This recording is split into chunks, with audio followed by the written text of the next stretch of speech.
ये कहानी हरिधाम नाम के एक छोटे से गांव की है, जहां रामलाल नाम का एक गरीब किसान रहता था। रामलाल का इस दुनिया में उसकी बेटी मीरा के अलावा कोई नहीं था। अभी कुछ ही समय पहले उसके पत्नी का देहांत हुआ था। पत्नी के देहांत के बाद रामलाल को अपनी बेटी की परवरिश और घर चलाने की जिम्मेदारी अकेले ही निभानी थी। रामलाल के पास एक छोटा सा खेत था, जिसमें वह मेहनत करके किसी तरह से अपने और अपने बेटी के लिए जरूरी साजो सामान का इंतजाम करता था। ये उस समय की बात है जब गांव में भयंकर सूखा पड़ा था। गांव में सभी की फसल पूरी तरह से बर्बाद हो चुकी थी। फसल बर्बाद होने के कारण रामलाल के पास अब कमाई का कोई जरिया नहीं था। उसके पास जो बचे कुचे पैसे थे वो भी खत्म हो चुके थे। रामलाल के पैसों के परेशानी के कारण उसने कुछ समय से मीरा के स्कूल की फीस भी नहीं भरी होती है। इसी चिंता से रामलाल घर के बिस्तर पर परेशान होकर बैठा होता है। तभी उसे परेशान देख उसकी बेटी मीरा उसके पास आती है। क्या हुआ पिताजी? आज आप बहुत परेशान दिखाई दे रहे हो। कोई परेशानी है क्या? नहीं बेटी, कोई परेशानी नहीं है, बस ऐसे ही। नहीं पिताजी, कोई परेशानी तो है, मुझे बताइए क्या हुआ है। कुछ नहीं बेटी, बस तुम तो जानती हो कि इस साल सूखा पड़ने के कारण हमारी सारी फसल खराब हो चुकी है और मेरे पास थोड़े बहुत जो पैसे थे वो भी खत्म होने को है। इसीलिए अगली फसल तक घर किस तरह चलाऊं, ये चिंता मुझे खाए जा रही है। पिताजी आप चिंता क्यों कर रहे हो? आपकी मदद के लिए मैं भी कोई काम कर लेती हूँ। नहीं बेटी, उसकी कोई जरूरत नहीं है, तुम बस अपनी पढ़ाई पर ध्यान दो, मैं कुछ करता हूँ। पिताजी इस मौके पर बोलना सही नहीं है, परंतु स्कूल के हेडमास्टर फीस के लिए बोल रहे थे। हाँ बेटा, तुम उसकी चिंता मत करो, मैं किसी भी तरह कल परसों तक तुम्हारे स्कूल की फीस भर दूंगा। ठीक है पिताजी, मैं कल हेडमास्टर को कह दूंगी कि आप आज कल में फीस भर देंगे। फिर वहाँ से मीरा अपने कमरे में चली जाती है। मीरा को बोल तो दिया है कि कल परसों तक उसकी स्कूल फीस भर दूंगा, पर मेरे पास तो कल के राशन भर के पैसे नहीं हैं। इसी चिंता से परेशान होकर रामलाल अपने घर में टहलने लगता है। टहलते टहलते वो अचानक रुक जाता है। लगता है इस बार मुझे धनीराम सेठ के पास से पैसे सूद पर लेने पड़ेंगे, वरना मैं ना तो घर का खर्च चला पाऊंगा और ना ही मीरा की स्कूल की फीस भर पाऊंगा। हाँ, मेरे पास अब बस यही एक जरिया बचा है, कल सुबह ही जाकर सेठ से मिलता हूँ। धनीराम सेठ एक नंबर का लालची और ठग प्रवृत्ति का व्यक्ति है, जो गांव के लोगों की मजबूरी का फायदा उठाकर उन्हें सूद पर पैसे देता है। और जब गांव वाले उसके किसी कारण पैसे नहीं चुका पाते, तो वो उनकी खेती की जमीन और घर उनसे छीन लेता था। अगली सुबह रामलाल धनीराम के घर पहुंच जाता है। नमस्ते सेठ जी। हाँ बोलो रामलाल, क्या हुआ? आज अचानक मेरे घर कैसे आना हुआ? सेठ जी, आप तो जानते हो कि गांव में इस बार सूखा पड़ा है, जिस कारण मेरी पूरी फसल खराब हो चुकी है और खेती के अलावा मेरे पास कमाई का कोई दूसरा जरिया नहीं है। और अब ऐसी हालत हो गई है कि मेरे पास घर खर्च चलाने भर के पैसे नहीं हैं। इसीलिए आपके पास आया हूँ, ताकि आप मुझे कुछ पैसे दे देते तो अच्छा होता। मैं धीरे धीरे आपके सारे पैसे चुका दूंगा। देखो भाई रामलाल, मैं तुमको पैसे तो दे दूंगा, पर तुम तो जानते ही रहोगे मेरे बारे में, मैं उसूलों का पक्का हूँ। अगर तुमने मेरे पैसे मुझे नहीं लौटाए तो मैं तुम्हारा घर और खेती की जमीन दोनों अपने नाम कर लूंगा। धनीराम सेठ की ये बात सुनकर रामलाल सोचने लगता है। सेठ से पैसे ले तो लूंगा, पर अगर वो नहीं चुका पाया तो ये सेठ मेरी खेती की जमीन और घर दोनों मुझसे छीन लेगा। पर अगर इनसे पैसे नहीं लूंगा तो मीरा की स्कूल की फीस कैसे भरूंगा? क्या हुआ रामलाल, तुमने क्या सोचा? तुम्हें पैसे चाहिए या नहीं? चाहिए सेठ जी, मुझे अभी इन पैसों की बहुत जरूरत है। सेठ उसे पैसे दे देता है। धन्यवाद सेठ जी, मेरे पास पैसे जैसे जैसे आते जाएंगे मैं आपके वैसे वैसे सारे पैसे चुका दूंगा। वो सब तो ठीक है, पर मेरी बातें याद रखना कि अगर तुम पैसे नहीं चुका पाओगे तो मैं तुम्हारा घर और जमीन दोनों तुमसे अपने नाम करवा लूंगा। ठीक है सेठ जी। रामलाल फिर वहाँ से अपने घर के लिए निकल जाता है। घर पहुँचकर सबसे पहले वो अपने बेटी मीरा को बुलाता है। मीरा बेटी, यहाँ आना तो जरा। पिता की आवाज सुनकर मीरा वहाँ आती है। हाँ बोलिए पिताजी, आपने मुझे बुलाया क्या? हाँ बेटी, वो तुम कल स्कूल की फीस का बोल रही थी ना, वो मैं लेकर आया हूँ। पिताजी, पर कल आप बोल रहे थे कि आपके सारे पैसे खत्म हो चुके हैं, फिर आप ये कहाँ से लाए? बेटी, ये पैसे मैंने धनीराम सेठ के पास से सूद पर लिए हैं। पिताजी, पर वो सेठ तो पैसे देने के नाम पर लोगों की जमीन अपने नाम करवा लेते हैं। हाँ बेटी, पर अभी के लिए हमें उनके अलावा दूसरा कोई और पैसे नहीं दे सकता था, और फिर तुम्हारे स्कूल की फीस भरनी भी जरूरी थी, इसीलिए मैं उनके पास से पैसे ले आया। पर पिताजी, हमारे पास एक छोटी सी जमीन है और एक ये घर है। कहीं सेठ ने हमसे ये भी छीन ली तो हम क्या करेंगे? बेटी तुम उसकी चिंता मत करो। मैंने सेठ से तुम्हारे स्कूल के फीस से थोड़े ज्यादा पैसे लिए हैं। उन पैसों से मैं सब्जी मंडी से सब्जियां लाकर बेचना शुरू कर दूंगा और जैसे जैसे पैसे जमा हो जाएंगे वैसे वैसे सेठ के सारे पैसे वापस कर दूंगा। ठीक है पिताजी, जैसा आपको सही लगे। अगले दिन से रामलाल सब्जी मंडी से सब्जी लाकर गांव के बाजार में बेचना शुरू कर देता है। ताजी ताजी सब्जियां ले लो। रामलाल के यहाँ कुछ ही देर में ग्राहक आने लगते हैं। धीरे धीरे उसके ठेले की सब्जियां खाली होने लगती हैं। रामलाल जब सब्जियां बेच रहा होता है उसी वक्त वहाँ श्याम बाजार में घूम रहा होता है। श्याम भी रामलाल की तरह गांव में किसानी के अलावा कुछ नहीं करता था, पर श्याम के पास रामलाल से कई ज्यादा जमीन थी, जिस कारण यदि कोई साल उसकी फसल बर्बाद हो भी जाती तो उसे कोई फर्क नहीं पड़ता था और उसे गांव के और किसानों की जमीन खरीदने की आदत थी। श्याम जब रामलाल को सब्जी बेचता देखता है तो वो सोचता है, लगता है इस बार के सूखे ने रामलाल की हिम्मत तोड़ दी है, इसीलिए तो वो खेती छोड़ सब्जी बेच रहा है। यही सही मौका है, एक बार इसकी जमीन खरीदने की बात करके देखता हूँ, शायद वो मुझे बेच दे। फिर क्या था, श्याम तुरंत रामलाल के सब्जी के ठेले के पास पहुंच जाता है। अरे रामलाल भाई, तुम और सब्जी बेच रहे हो, क्यों खेती बाड़ी छोड़ दी क्या? क्या श्याम भाई, तुम भी मजाक कर रहे हो? तुम तो जानते हो इस साल के सूखे के कारण मेरी पूरी फसल खराब हो गई है और अब अगले फसल के मौसम तक किसी न किसी तरह तो घर का खर्च चलाना पड़ेगा, तो लगा लिया सब्जी का ठेला। पर तुम तो कल तक रो रहे थे कि पैसे नहीं है पैसे नहीं, और अब सब्जी का ठेला लगा लिया, तो ये सबके लिए कहाँ से पैसे आ गए तुम्हारे पास? नहीं भाई, सच में मेरे पास तो घर के राशन तक के लिए पैसे नहीं थे और ऊपर से मीरा के स्कूल की फीस भी भरनी थी, तो धनीराम सेठ के पास से पैसे सूद पर ले लिया और मीरा की स्कूल की फीस भी भर दी और कुछ पैसों से सब्जी का ठेला लगा दिया। रामलाल की ये बात सुनकर श्याम खुश हो जाता है, क्योंकि उसे रामलाल की जमीन खरीदनी थी, पर रामलाल उसे वो बेचने तैयार नहीं था। उसने सोचा, चलो ये तो बहुत अच्छा हुआ कि इस रामलाल ने धनीराम से पैसे सूद पर लिए हैं। अब ये उसके पैसे चुका नहीं पाएगा और फिर धनीराम इसकी जमीन इससे छीन लेगा, फिर वो जमीन मैं उससे खरीद लूंगा। रामलाल की ये बात सुनकर श्याम खुश तो था, पर वो रामलाल के सामने दुख जताने की कोशिश करता है।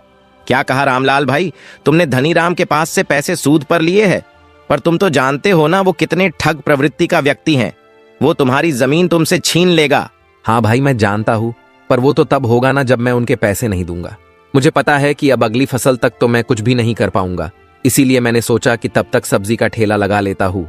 इससे जो मुनाफा होगा उसमें से कुछ पैसे घर खर्च में काम आएंगे और कुछ मैं बचा बचा कर सेठ को वापस कर दूंगा। रामलाल की ये बातें सुनकर श्याम मन ही मन सोचता है, ये तो सही कह रहा है, इसकी सब्जी की दुकान तो अच्छी चल रही है और अगर आगे भी ऐसा चलता रहा तो ये बहुत जल्द ही धनीराम के पैसे लौटा देगा, और अगर इसने धनीराम के पैसे लौटा दिए तो फिर मैं इसकी वो जमीन कैसे खरीदूंगा। श्याम थोड़ा परेशान तो हो जाता है, पर वो रामलाल के सामने कुछ जाहिर नहीं करता है। हाँ भाई, फिर तो सही है, मैं भी देखता हूँ, अगली फसल तक कुछ ना कुछ कर लेता हूँ। श्याम रामलाल के सामने मीठी मीठी बातें करने के बाद वहाँ से निकल जाता है। थोड़ी दूर पहुंचकर श्याम रामलाल की जमीन हड़पने की नई तरकीब लगाता है। मेरे पास इतना अच्छा मौका था रामलाल की जमीन अपने नाम करने की, पर जिस तरह उसकी दुकान चल रही है फिर तो मैं वो जमीन नहीं ले पाऊंगा। एक काम करता हूँ, धनीराम सेठ से मिलकर रामलाल की जमीन अपने नाम करने की बात करके आता हूँ। फिर क्या था, श्याम वहाँ से धनीराम से मिलने उसके घर की तरफ निकल जाता है। श्याम धनीराम के घर पहुँचते ही उससे सीधे रामलाल के बारे में बात करता है। नमस्ते सेठ जी, क्या हाल है? अरे श्याम भाई, तुम यहाँ और ये मुझे सेठ जी बोलकर मेरा मजाक उड़ा रहे हो क्या? मुझे तो लगता है मुझे तुम्हें सेठ मुझसे ज्यादा जमीन तो तुम्हारे पास होगी। कहा धनी भाई, बस गिन चुनकर 5-10 होंगी। भाई तुम्हारी बात सुनकर तो मुझे वो मुहावरा याद आ गया। कौन सा मुहावरा भाई? भाई वही बोलते हैं ना, हाथी के खाने के दांत अलग होते हैं और दिखाने के अलग। बस भाई मजाक छोड़ो, मैं तुम्हारे पास एक बहुत जरूरी काम से आया था। बोलो भाई, क्या काम था? मैंने सुना है उस रामलाल ने तुमसे पैसे सूद पर लिए हैं। हाँ भाई, अभी कल ही तो लेकर गया वो मुझसे पैसे। क्यों, नहीं देना था क्या? उसे तुमने बताया था ना कि अगर वो तुम्हारे पैसे नहीं लौट आएगा तो तुम उसकी जमीन अपने नाम करवा लोगे। हाँ, मैंने उसे पैसे देने से पहले और पैसे देने के बाद अच्छे से समझा दिया था कि अगर उसने मुझे पैसे समय से नहीं लौटाए तो मैं उसकी खेती की जमीन के साथ साथ उसका घर भी अपने नाम कर लूंगा। ये बहुत सही किया तुमने। क्या हुआ श्याम भाई, कहीं तुम्हें उसकी जमीन तो नहीं चाहिए? हाँ भाई, तुम एकदम सही समझे, मुझे उसकी जमीन चाहिए थी। मैंने कई बार उसे वो मुझे बेचने का प्रस्ताव दिया था, पर वो हमेशा मना कर देता था। पर इस बार अच्छा मौका है उसकी जमीन अपने नाम करवाने का। तो अब तो तुम्हें उससे उस जमीन की बात करने की जरूरत ही नहीं पड़ेगी, क्योंकि कुछ ही दिनों में उसका मालिक मैं बन जाऊंगा। तो फिर सीधा मुझसे बात करो उस जमीन की। नहीं भाई, तुम्हें इतना खुश होने की जरूरत नहीं है। वो तुम्हें अपनी जमीन इतनी आसानी से नहीं देगा, मैं जानता हूँ उसे। क्या बात कर रहे हो भाई, इस बार तो सूखा पड़ चुका है और अगली फसल की तैयारी करने में अभी बहुत समय है, तो वो मुझे पैसे कैसे चुका पाएगा? मैंने भी जब सुना कि उसने तुमसे पैसे लिए हैं तो मुझे लगा मैं अब सीधा तुमसे जमीन खरीद लूंगा। पर उसने तुमसे जो पैसे लिए हैं उनसे गांव के बाजार में सब्जी का ठेला लगा लिया है, और मैं खुद देख कर आ रहा हूं वो बहुत अच्छा चल भी रहा है। और अगर इसी तरह उसकी सब्जियां बिकी तो वो कुछ ही दिनों में तुम्हें तुम्हारे पूरे पैसे वापस कर देगा। श्याम की बात सुनकर धनीराम भी थोड़ा चौंक जाता है। क्या कहा श्याम भाई तुमने? अगर ऐसा हुआ फिर तो उसकी जमीन और घर दोनों मेरे हाथ से चले जाएंगे। नहीं भाई, मेरे पास एक तरकीब है जिससे तुम्हें तुम्हारे पैसे भी मिल जाएंगे और उसका घर भी, पर उसके बदले तुम्हें मुझे उसकी जमीन देनी पड़ेगी। मुझे मंजूर है भाई, बताओ क्या तरकीब है? भाई, कोई बहुत बड़ी तरकीब नहीं है। तुम बस रामलाल से अपने पैसों का पूछते रहना, और जैसे ही वो कहे कि 2-3 दिनों में दे दूंगा तो फौरन मुझे बता देना। मैं उसके सारे पैसे चुरा लूंगा तो वो तुम्हें पैसे नहीं दे पाएगा, और अगर वो पैसे नहीं दे पाया तो जमीन और घर तुम्हें देना पड़ेगा, और चुराए हुए पैसे भी मैं तुम्हें लाकर दे दूंगा। इससे तुम्हें तुम्हारे सारे पैसे भी मिल जाएंगे और घर भी। उसके बदले तुम मुझे उसकी जमीन दे देना। श्याम की तरकीब सुनकर धनीराम सोचता है, सही है, इसमें तो मेरा ही फायदा है। चोरी भी श्याम करेगा और मुझे मेरे पैसे भी मिल जाएंगे, और साथ ही साथ रामलाल का घर भी। मुझे मंजूर है श्याम भाई, मैं थोड़े थोड़े दिनों में रामलाल से पैसों के बारे में पूछता रहूंगा, और जैसे लगेगा कि उसके सारे पैसे जमा हो गए मैं फौरन तुम्हें बता दूंगा। फिर क्या था, श्याम वहाँ से अपने घर के लिए निकल जाता है। अगले दिन धनीराम रामलाल से मिलने बाजार जाता है। धनीराम जब रामलाल के ठेले के थोड़ी दूरी पर पहुंचा तो उसने देखा कि उसकी दुकान में बहुत भीड़ लगी थी।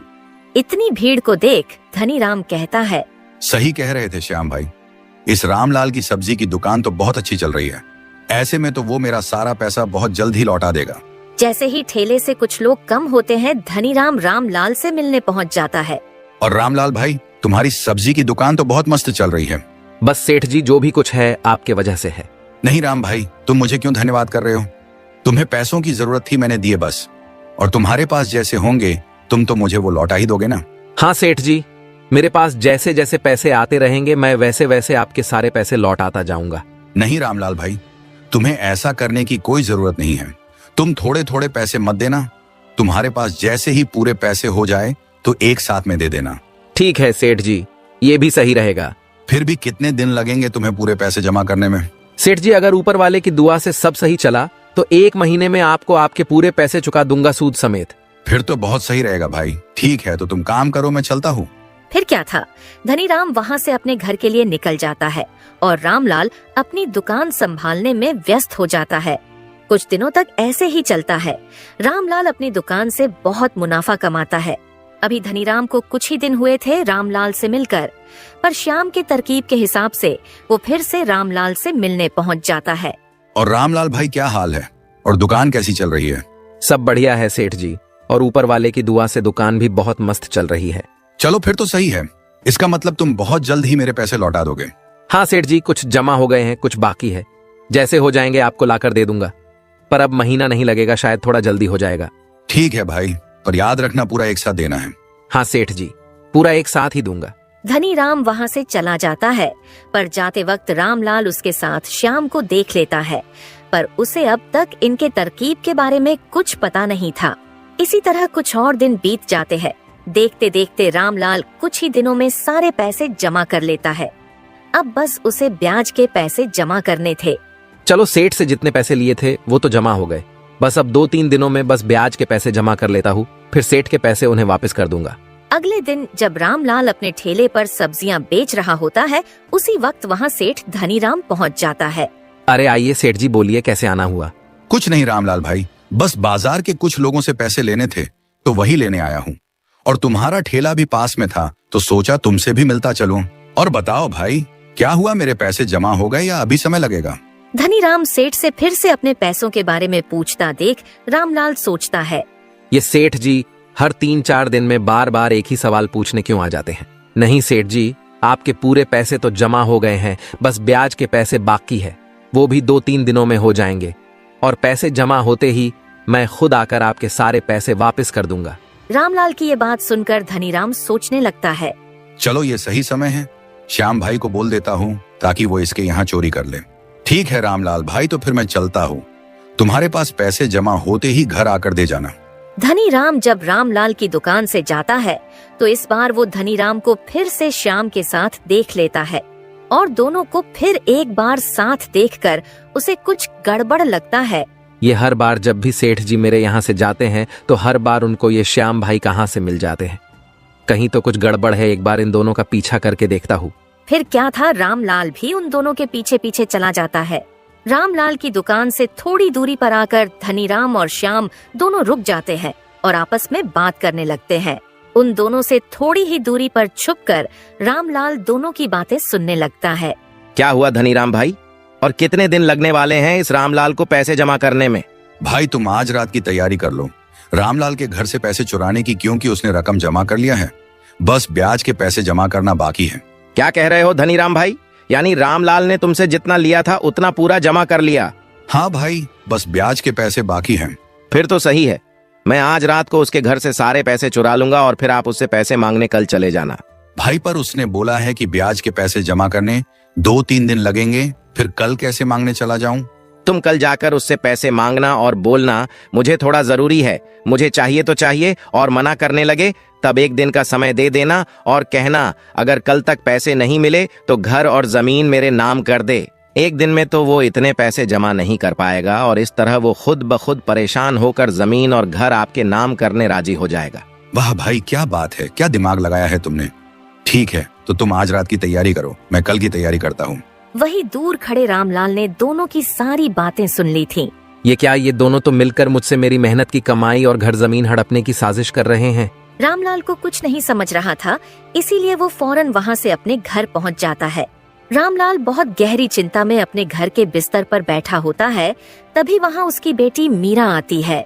क्या हुआ पिताजी, आप इतनी चिंता में क्यों हो? कोई परेशानी है क्या? हाँ बेटी, एक परेशानी तो है। रामलाल अपनी बेटी मीरा को पूरी बात बता देता है जो उसने धनीराम सेठ और श्याम को एक दूसरे से कहते हुए सुना था।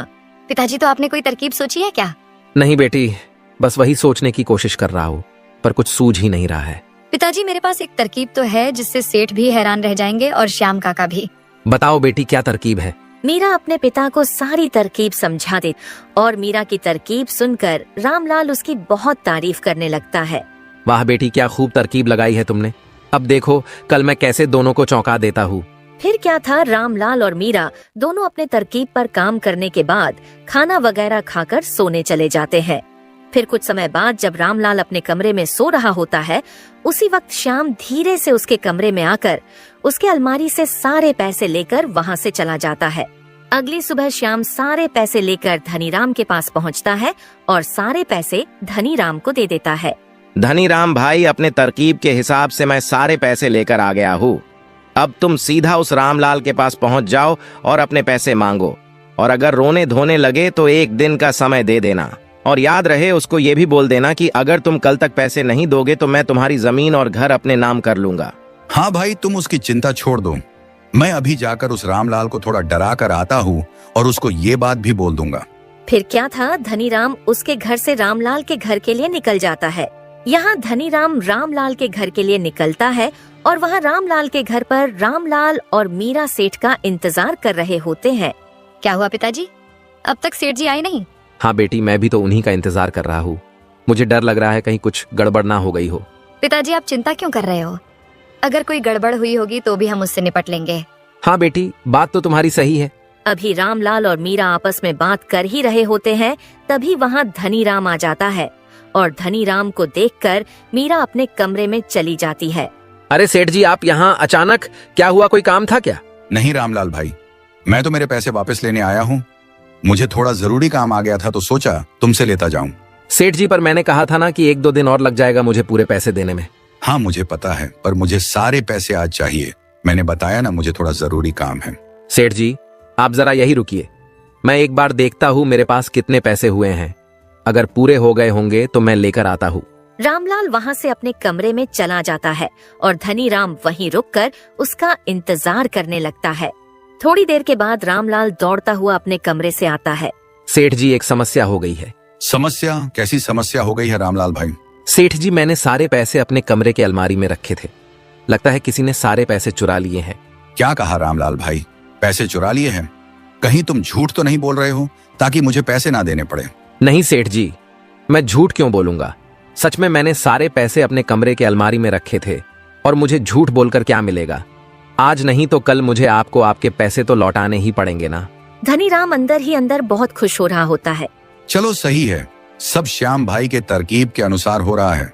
अब इसको थोड़ा और डराकर कल तक की मोहलत देकर यहाँ से निकलता हूँ। देखो रामलाल भाई, मुझे ये सब कुछ नहीं सुनना है। मुझे मेरे पैसे चाहिए और अगर तुम अभी नहीं दे सकते तो मैं कल सुबह आ जाता हूँ। पर कल मैं कोई बहाना नहीं सुनूंगा। और अगर तुम कल मुझे मेरे पैसे नहीं दोगे तो तुम्हें कल तुम्हारा ये घर और तुम्हारी खेती मेरे नाम करना होगा। धनी राम की ये बात सुनते ही दूसरे कमरे से मीरा निकल कर आती है। क्या हुआ पिताजी? कहीं आप सेठ जी के पैसे तो नहीं ढूंढ रहे थे अपने कमरे में? हाँ बेटी, मैं वहीं ढूंढ रहा था अपने कमरे में, पर लगता है रात को किसी ने अलमारी से सारे पैसे चुरा लिए हैं। पिताजी, शायद आपकी याददाश्त कमजोर हो चुकी है, क्योंकि आपने तो सारे पैसे मुझे दिए थे रखने के लिए। ये लीजिए, पैसे और दे दीजिए सेठ जी को। अरे हाँ बेटी, मैं तो भूल ही गया था। अच्छा हुआ तुम आज घर पर ही हो, वरना मैं तो सेठ जी को पैसे दे ही नहीं पाता। ये लीजिए सेठ जी, आपके सारे पैसे ब्याज के साथ है, एक बार गिन लीजिएगा। रामलाल धनी राम को उसके पैसे दे देता है। रामलाल के पैसे देते ही धनी राम सोचने लगता है, ये कैसे हो गया? रामलाल के सारे पैसे तो श्याम भाई ने चुरा कर मुझे लाकर दे दिए थे, तो ये रामलाल कहाँ से पैसे लेकर आ गया? क्या हुआ सेठ जी, क्या सोच रहे हो? यही ना कि मैं ये पैसे कहाँ से लेकर आ गया। रामलाल की ये बात सोचकर धनी राम चौंक जाता है। सेठ जी चौंकिए मत, मैं सब जानता हूँ। आप और श्याम भाई ने मेरी जमीन हड़पने के लिए क्या क्या तरकीब लगाई है, पर आप लोगों की नसीब फूटी समझिए या मेरी अच्छी किस्मत, जो भी हो, मैंने कल आप दोनों की बात सुन ली थी और मेरी बेटी की तरकीब की वजह से रातों रात आप दोनों को चौंकाने का सारा इंतजाम कर लिया था। सेठ जी, श्याम भाई ने जो रुपए आपको लाकर दिए हैं वो सारे नकली हैं। फिर क्या था, धनी राम रामलाल से माफी मांगने लगता है। दोस्तों, इस तरह अपनी पूरी मेहनत से रामलाल ने धनी राम से लिए सारे पैसे जमा कर लेता है और वहीं उसकी बेटी मीरा की सूझबूझ से वह डूबने से बच भी जाता है।